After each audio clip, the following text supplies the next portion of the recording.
there was a moment at which a publisher, it was a vanity publisher, a pay-to-play publisher, reached out and they wanted us to edit their books. At the time, we had all PhD staff. It was mostly Ivy League professors that were on the team, and they just really loved that rigor when it came to editing. They reached out and they wanted to do about 10 books or so a month, editing their books, and which we started doing right away. And we loved the transition. Editing books was way more fun than editing or tutoring on the academic side. So right away, we really loved that whole part of the business. And then they started, there's a couple of books that really needed more than editing, really needed rewriting or even finishing, did a couple unfinished projects. And at that point, we were doing more and more of these book projects, and we were just doing too much. We were doing resumes, we were doing tutoring, we were doing books, we were doing not just editing, but also ghostwriting books. I never really liked having ghostwriting books so closely associated with a company that's doing, academic work and editing. We just felt like it'd be much better to just niche down on both and just really focus everything. Because even marketing and everything was kind of tough to do with your SEO, and all your marketing was just getting way too broad. So I hired a CEO to run dissertation editor and basically just take it over completely. And I check in, obviously I check in every week and we talk about the company, but essentially he runs it completely. And we opened up a shop in London as well. It's called thesis editor because over there dissertations are called theses and vice versa. So, and he just oversees all of that. And then I decided, because it was way more fun to work with books, to go this route. And that's where my day job went, was with Kevin Anderson and Associates. And when did that happen in the trajectory? That was 7 years ago when we did the rebrand and split the companies. And it was a game changer because we could just focus everything on books. And and we did obviously we incorporated the company right away. And I brought my best staff over that really were good with books. And so we already had like a pretty good team from the very beginning. And when you say are you running this company? Are you sole owner or do you have partners? No, it's just me. All the companies, I've started 3, they've all been it's always been me, no investment, no partners, and for better or for worse, I have to say. There's been times where I'm like, man, maybe I should have really got some investors and, some partners and not just been at this solo. But it's still just a privately held company it's like S Corp. And at least for the time being, we've had some interest, we've had some offers over the years. And some of them I've strongly considered, but we really like to be independent and be able to really advise our clients in that way. So far, I'm definitely open to it, but for now, we're staying as S Corp with one owner. Yeah. So you went to Harvard for grad school, but how did you, and that wasn't for business. How are you getting educated, or how did you get educated? It's an ongoing process on running a business. That was all just, learn as you go. Definitely. The last thing I ever thought I was going to be was a business owner, like growing up and stuff. And at first I wanted to be a teacher because I really loved teaching kids. I did a lot of that growing in, I was a lifeguard and a swimming instructor. And I just always really loved learning and teaching. When I was in grad school, my thought was I was going to be a professor. So I came to school to study literary theory, and that I assumed I was going to go on to get my PhD, and then I'd probably be stuck at some small liberal arts college in the middle of the Midwest for 6 years till I got my tenure track. And then that was the vision for my life at that point. But I'm trying to think of what I guess it all started when I was tutoring for a company. And at the end of the session, they had to book a certain amount of time. At the end of the session, she begged me to stay, and they were supposed to book like certain hours and book them ahead of time and pay for them ahead of time. And she's just said, I'll pay you whatever you want to get paid, whatever they pay you, I'll pay you. We won't tell them, but he's got this exam tomorrow. You got to help. And I was like, okay, fine. Like whatever they pay. And I said, and it was like $25 an hour or something like that. And her mouth just dropped because she was paying them like 80 or something. And So at that point, I was like, yeah, I should just sell myself for 80.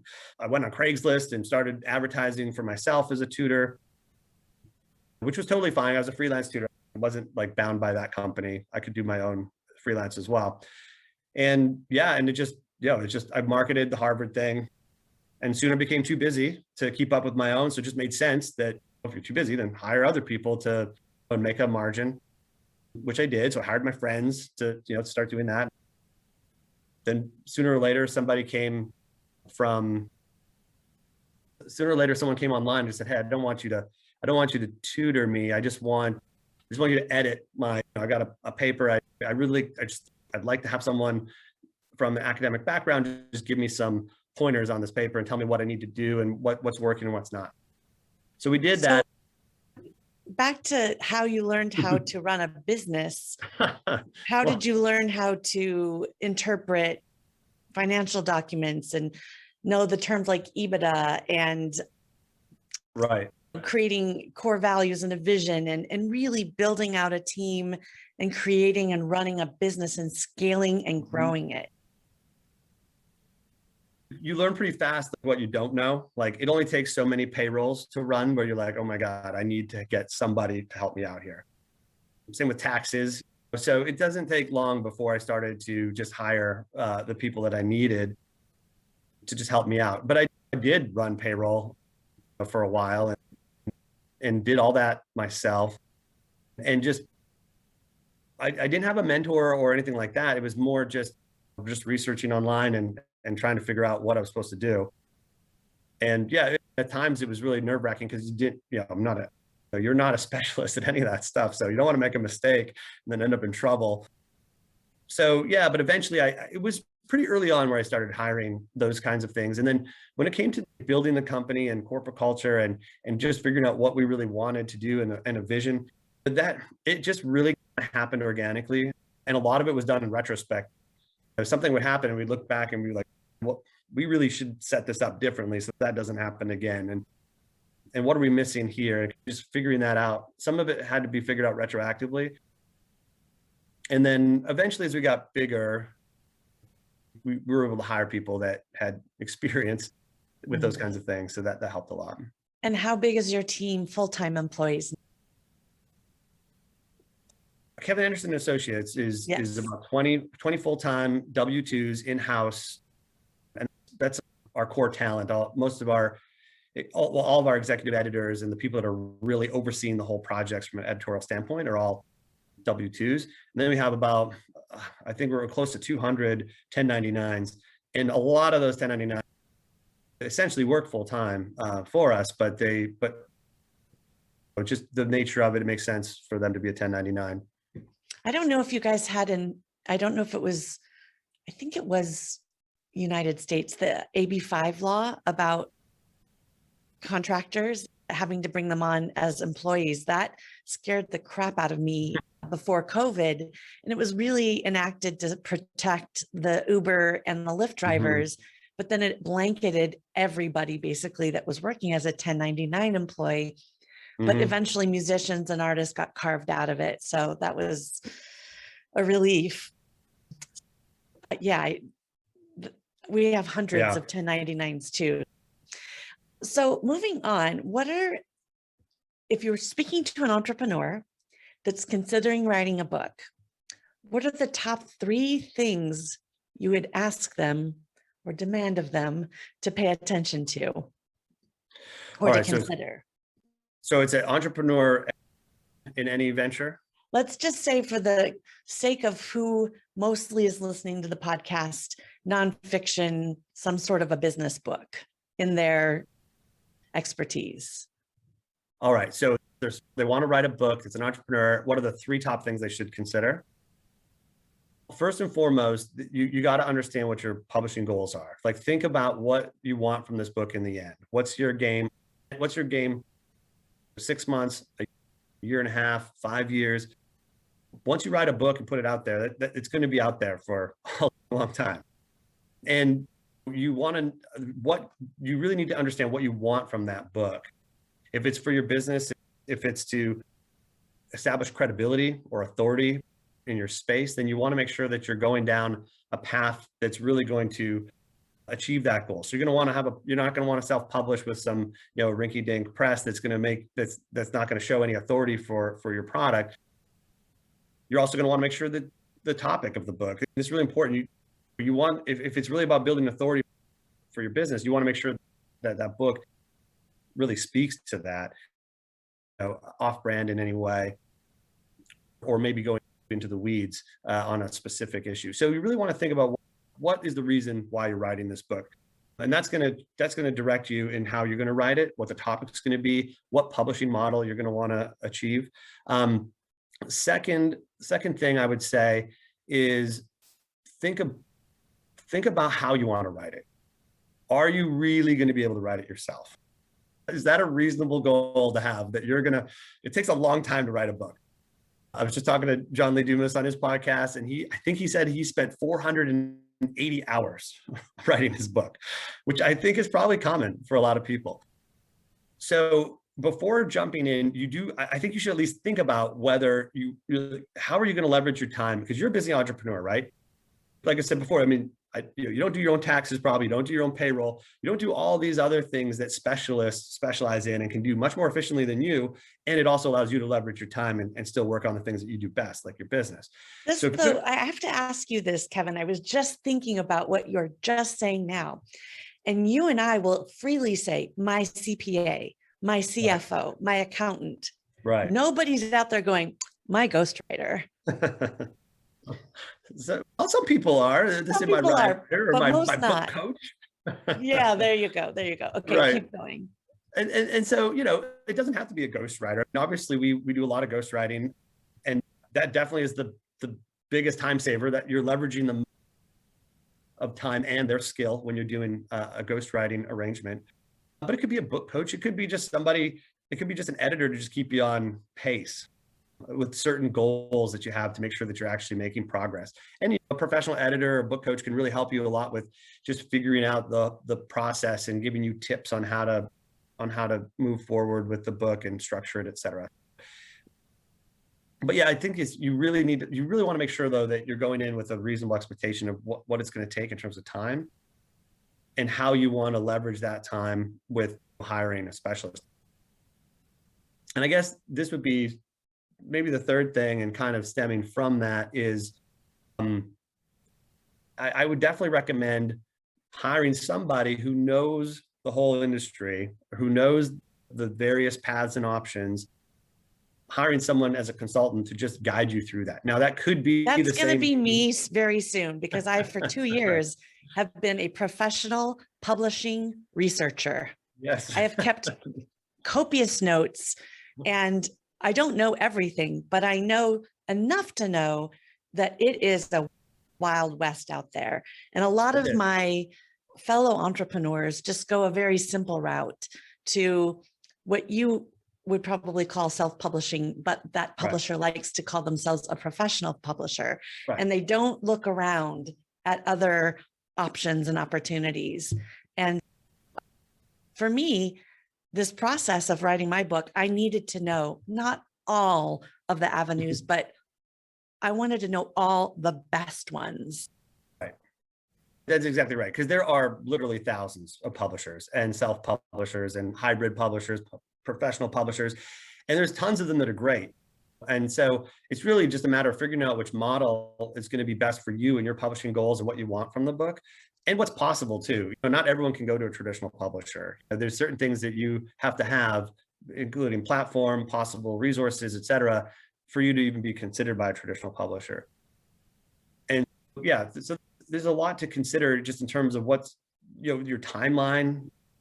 Traditional publishing takes a lot longer typically than a hybrid, although some of the hybrids and professional publishers, they might take a year and a half too, depending on what they've got going on in their capacity.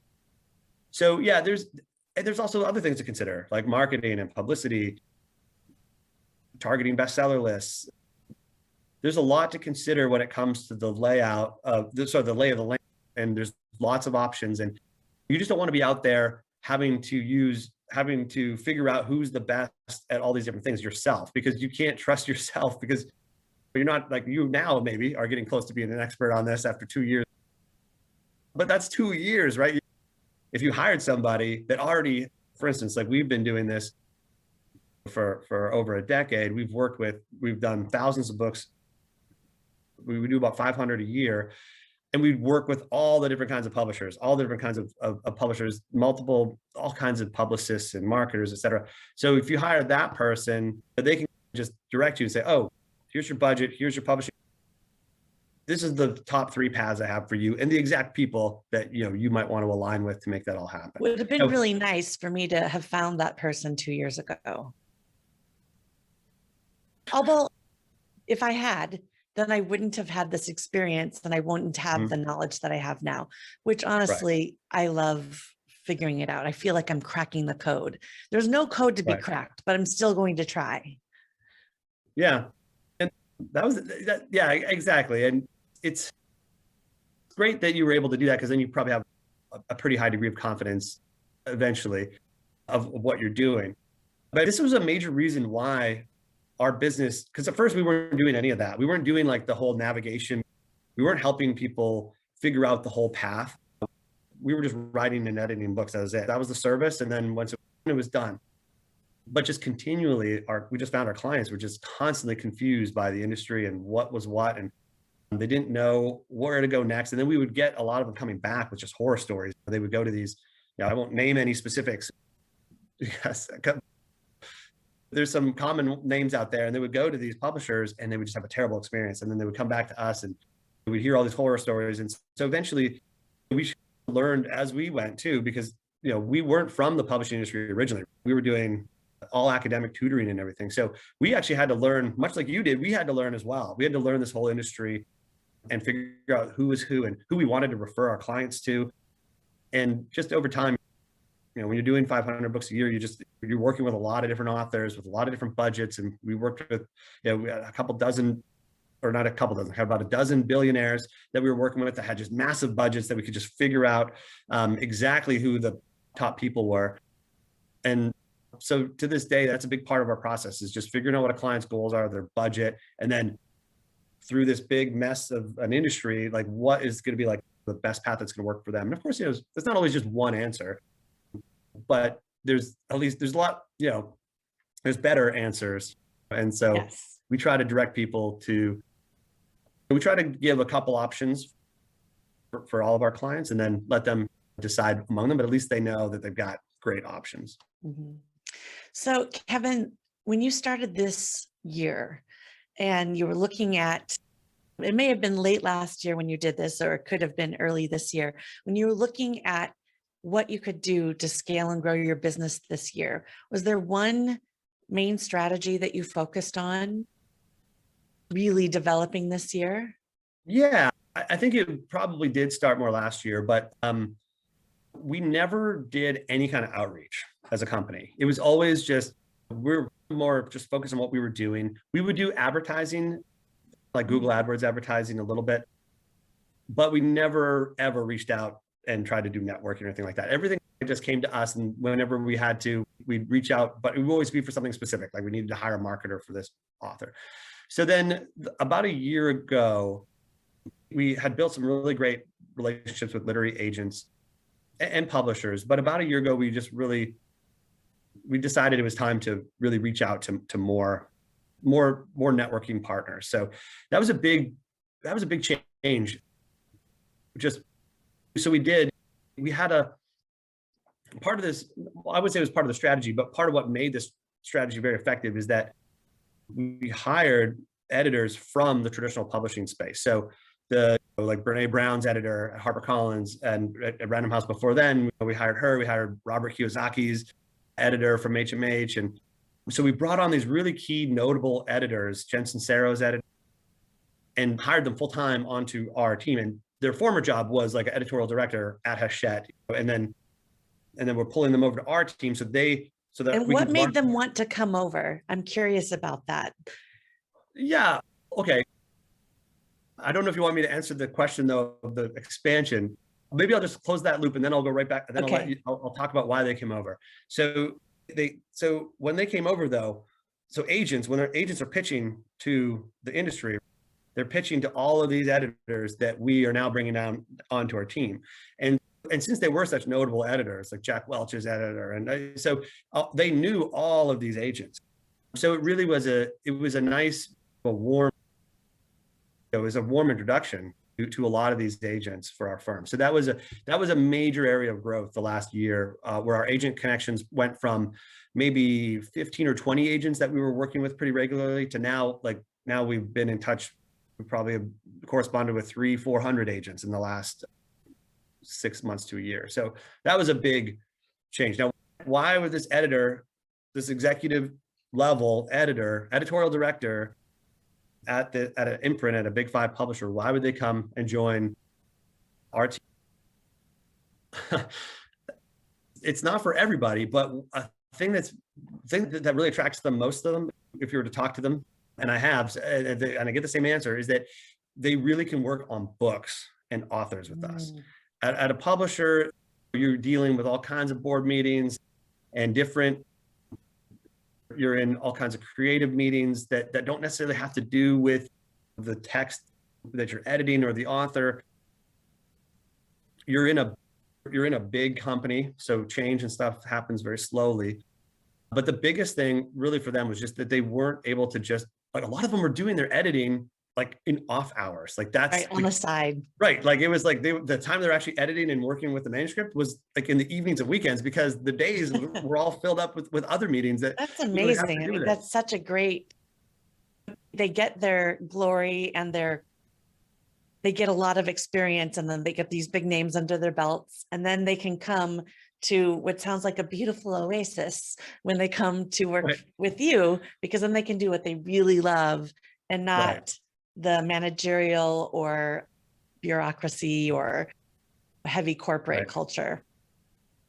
So that's amazing. And then, so on the strategy for doing more outreach and networking, what did that look like for you as far as getting more clients? Yeah. You mean like what was the process, or how did it actually work so out? Did you join organizations? Did you go on a speaking tour? Did you? Yeah. So it was actually shamefully simple. It was really just, we would talk with the editors that we were hiring.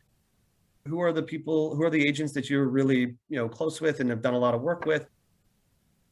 Let's put a list together of emails and let's do a personalized email to each one, letting them know where you're at now, where you've landed, and then invite them to talk about possibly working together.